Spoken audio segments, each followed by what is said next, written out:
우리가 읽은 본문은 하박국 선지자가 하나님께 드린 기도입니다.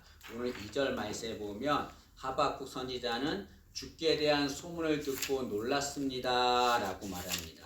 이 주께 대한 소문을 듣고 놀랐다고 하는 말은 하박국이 하나님 앞에 기도를 합니다. 근데 하나님이 그 기도에 대한 응답으로 말씀을 하셨는데 하박국이 그 하나님의 말씀을 듣고 놀랐다는 말이죠. 하박국은 하나님의 말씀을 듣고 얼마나 놀랐는지 3장 16절 말씀을 한번 보시죠. 하박국이 얼마큼 놀랐는지를 표현합니다.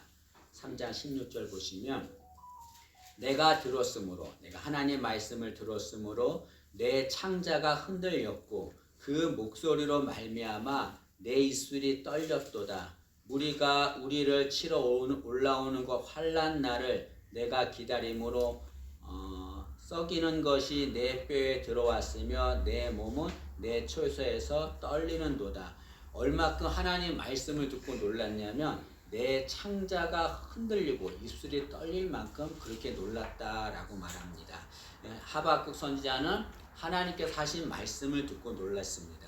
이 하나님은 하박국 선지자가 기도한 것에 대해서 말씀하신 거죠. 이것은 하나님은 하박국 선지자가 기도한 것을 응답하셨다는 것을 말씀합니다. 여러분, 하나님은 하박국 선지자가 기도한 것을 응답하신 것처럼 우리가 기도할 때도 반드시 응답을 하시는 거죠. 성경에 보면 하나님은 우리에게 기도하라라고 여러 번 말씀하셨습니다. 기도하라고 말씀하신 것은 무슨 뜻입니까? 내가 응답하겠다 그런 말이죠. 하나님은 우리가 기도하시면 반드시 응답을 하십니다. 근데 어떤 사람은 이렇게 말하는 사람이 있어요. 기도했는데 하나님이 응답하지 않습니다. 내가 열심히 기도했는데 하나님이 전혀 응답을 주지 않습니다 라고 말하는 이들이 있습니다. 기도했는데 하나님이 응답을 주지 않을 때가 있습니다. 왜 그렇습니까? 응답의 때가 되지 않았기 때문에 그렇습니다. 하나님은 우리가 기도할 때 반드시 응답하십니다. 그러나 아무 때나 응답하지 않습니다. 언제 응답하십니까? 응답의 때가 되어야, 하나님의 때가 되어야 응답하는 거죠. 때 때문에 여러분, 우리가 기도할 때 반드시 기억하면서 기도해야 할 것이 있습니다. 그것은 하나님이 응답하실 때까지 기다려야 된다는 거죠. 기도하고 하나님 응답하실 때까지 기다려야 합니다. 하박국 선지자도 하나님 앞에 기도할 때 하나님이 그냥 응답 주지 않았습니다. 하나님이 응답하실 때까지 기다려서 응답을 받았습니다. 우리 읽지 않았지만 2장 1절 말씀을 한번 보시죠. 2장 1절 보시면 내가 내 파수하는 곳에 서며 성루에 서리라. 그가 내게 무엇이라 말씀하실는지, 하나님이 내게 무엇이라 말씀하실는지 기다리고 바라보며 나의 질문에 대하여 어떻게 대답하실는지 보리라 하였더니, 하박국 선지자는 하나님 앞에 간절히 기도합니다. 그리고 나서 하나님이 어떻게 응답하실 때까지 기다리겠다라고 말씀합니다. 기다렸더니 하나님이 응답을 주신 거죠.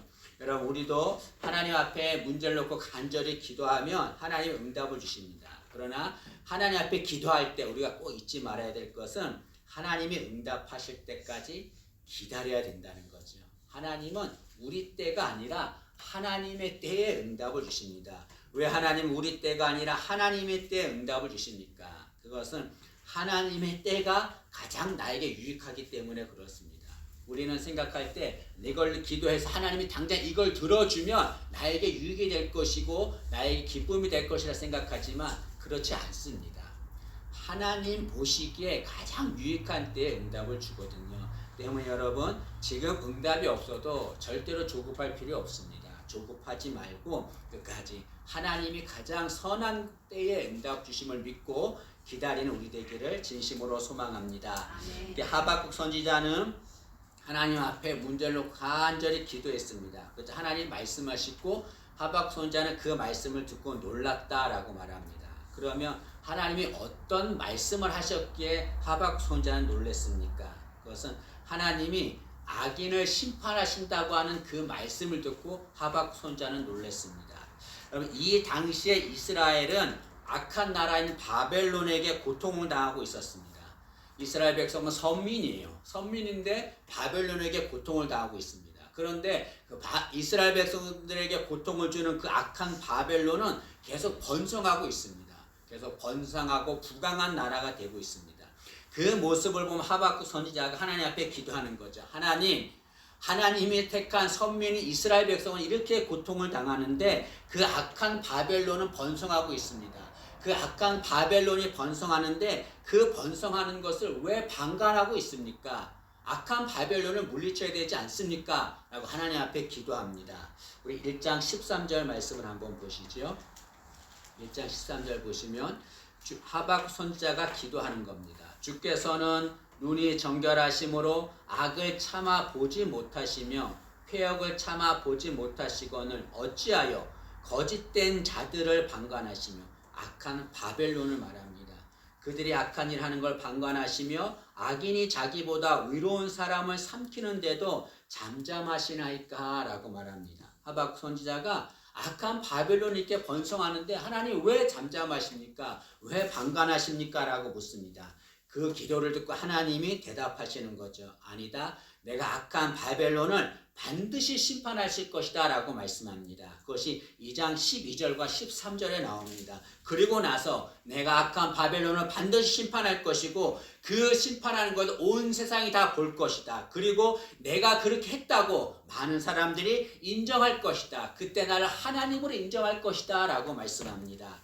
2장 14절 말씀을 한번 보시죠. 2장 14절 보시면 하나님께서 바벨론을 심판하시겠다 말씀하시고 이는 물이 바다를 덮음같이 여호와의 영광을 인정하는 것이 세상에 가득하리라. 내가 악한 바벨론을 방관하지 않는다. 그들을 그냥 두지 않는다. 반드시 그들을 심판할 것이다. 그리고 내가 그들을 심판했다는 것을 온 세상이 다 보고 내게 영광을 돌릴 것이다. 나를 인정할 것이다 라고 말씀합니다. 하박국 선지자는 하나님은 악한 자에 대해서 방관하신다라고 생각했습니다. 그런데 아니에요. 하나님은 그 악인을 방관하지 않습니다. 그들을 심판하십니다. 하나님께서 내가 반드시 악한 자를 심판할 것이라고 말씀했습니다. 그 말씀을 듣고 자신의 생각이 틀렸다는 것을 알지요. 그리고 나서 그 말씀에 놀란 것입니다. 여러분, 악한 사람이 악인이 세상에서 형통하는 것을 우리는 많이 봅니다. 그러나 여러분 기억하십시오. 악인이 세상에서 형통하는 것은 심판 때까지 뿐입니다. 심판 때에 그 악한 자들은 하나님께 반드시 심판을 받습니다. 여러분, 악인은 지금 형통한 것 같지만 심판 때에 하나님께서 그 행한 것을 반드시 심판하실 것입니다. 혹자는 의인은 이렇게 열심히 하나님을 믿는데 고난을 받습니다. 근데 악한 자는 하나님을 믿지 않는데 형통합니다. 하나님 너무 무관심한 거 아닙니까? 라고 말하는 이들이 있습니다. 그러나 여러분, 하나님은 절대로 무관심하지 않습니다. 하나님이 무관심하기 때문에, 악인에 대해서 무관심하기 때문에 세상이 이렇게 악하게 되지 않았습니까? 라고 말하는데 절대로 그렇지 않습니다. 하나님 모든 걸 다 보고 계십니다. 그리고 심판 때까지 보시고 반드시 의인과 악인을 구분하고 그 대가를 받게 하는 거죠. 하나님은 악한 자를 절대로 그냥 두지 않습니다. 그럼 시골에서는 마을에 잔치를 벌이잖아요. 그 마을 사람들이 다 모여서 잔치를 하는데 그때 돼지를 잡습니다. 근데 여러분, 잔치를 하기 한 일주일 전쯤에 잡을 돼지에게 좋은 음식을 막 갖다 먹입니다. 그 돼지는 아무것도 하지 않아요. 아무것도 하지 않고 좋은 음식을 계속 먹습니다. 돼지는 어떻게 생각할까요? 아, 만사 형통이다. 아무것도 하지 않았는데 다 잘 되는구나, 좋아합니다. 근데 그 모습을 본 다른 돼지들은 불평합니다.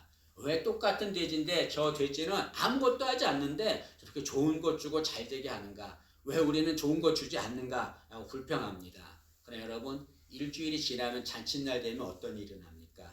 그 잘 먹었던 돼지는 그 날이 죽음의 날이 됩니다. 마찬가지입니다. 악한 세상이 이 세상에서 아무리 형통하고 잘해도 하나님의 심판의 날에 그들은 반드시 심판을 받게 될 줄로 믿습니다. 때문에 의인이 고난을 받고 악인이 형통한다고 절대로 불평할 필요 없습니다. 우리는 어떻게 해야 합니까? 그걸 불평하는 것이 아니라 우리는 하나님을 바라보면서 믿음으로 살면 되는 거죠. 우리 2장 4절 말씀을 한번 보시죠. 2장 4절 보시면 보라, 그의 마음은 교만하며 그 속에서 정직하지 못하나 의인은 그의 믿음으로 말미암아 살리라. 하나님 우리에게 말씀하시기를 의인은 믿음으로 살아야 된다라고 말합니다. 여기에서 말하는 의인은 누구를 말합니까? 하나님을 바라보는 자를 말하는 거죠.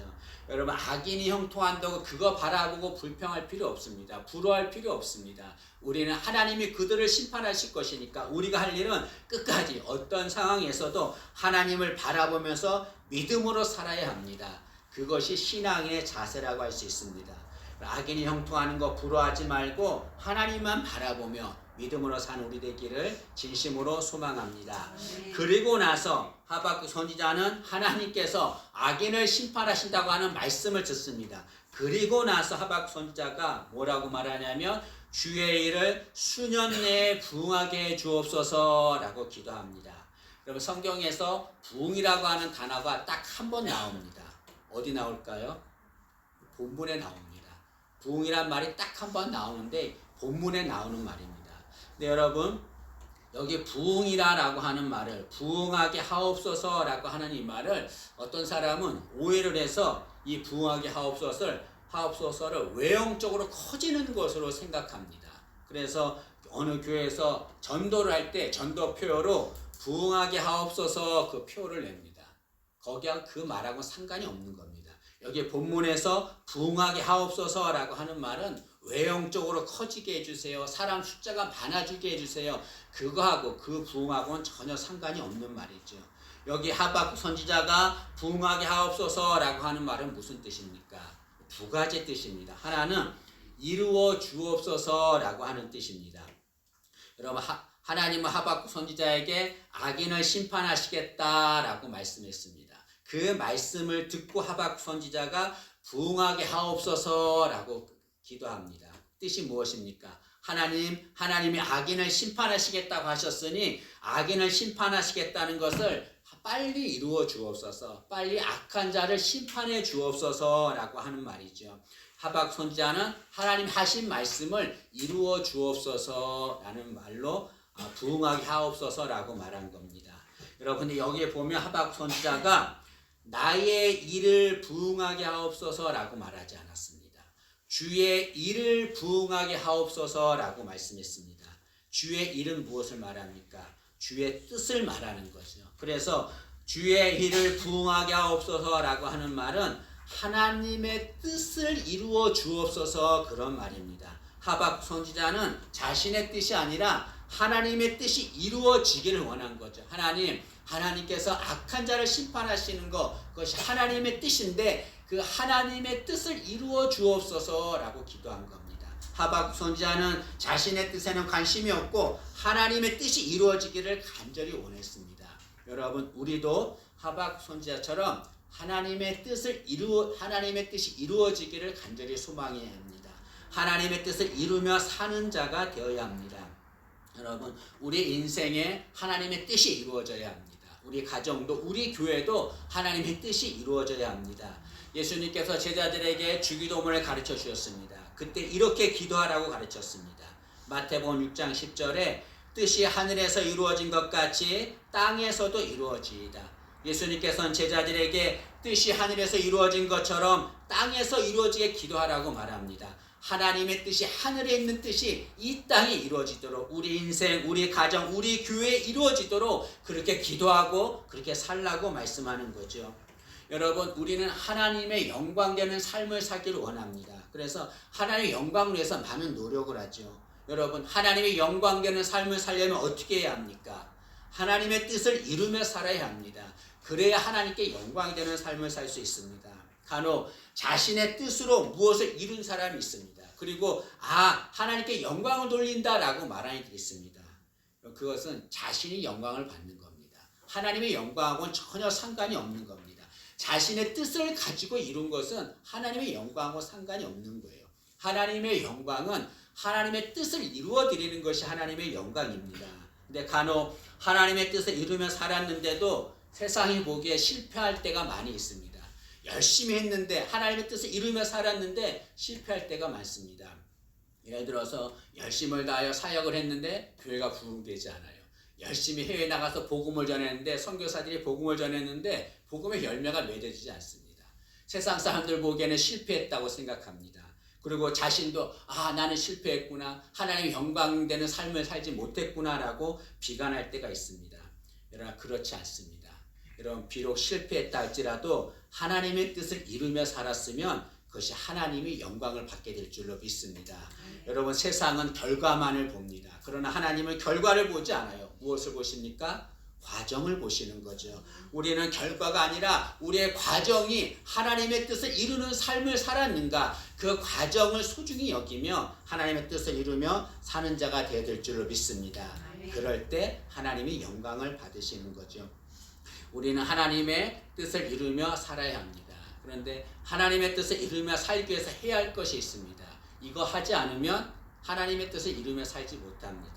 그것이 무엇입니까? 나의 뜻을 포기하는 겁니다. 나의 뜻을 포기해야 하나님의 뜻을 이루며 살 수 있습니다. 많은 사람들이 하나님의 뜻을 이루며 살려고 해도 살지 못합니다. 왜 그렇습니까? 자신의 뜻을 포기하지 않기 때문에 그렇습니다. 하나님의 뜻을 이루며 살려면 자신의 뜻을 포기해야 합니다. 내 뜻이 아무리 좋아 보여도 아무리 귀하고 소중해도 이거 포기해야 돼요. 그래야 하나님의 뜻을 이루며 살 수 있습니다. 예수님은 이 세상에 오셔서 십자가를 지려고 오셨습니다. 그것이 하나님의 뜻이었습니다. 그러나 예수님은 십자가 지는 것이 너무나 고통스러웠습니다. 온 인류가 당하는 그 죄를 다 감당하는 거예요. 여러분, 이 예수님 당시에도 십자가에 죽는 이들이 많이 있었습니다.